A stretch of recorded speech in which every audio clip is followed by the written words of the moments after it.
I'm a fifth-generation railroader. I was in the Marines for 4 years, and then when I joined here as a conductor, I hired on in 2010. I look at the opportunities that have been provided to me, starting off as a conductor, working through a variety of responsibilities, and then coming back as general manager. They've both been very rewarding. Railroads have always been a good provider.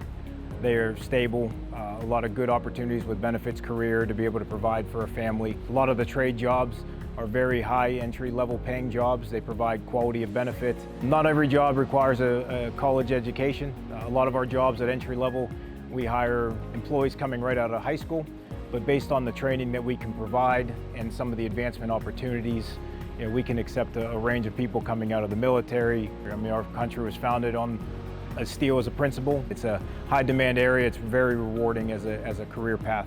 We really see the generation of new business, the need for additional hiring, additional services that we will see coming out of the Mon Valley. What I'm most proud of at the end of the day is putting an honest day work in, ensuring that the safety is in front of our employees, that they know that we promote a safe culture.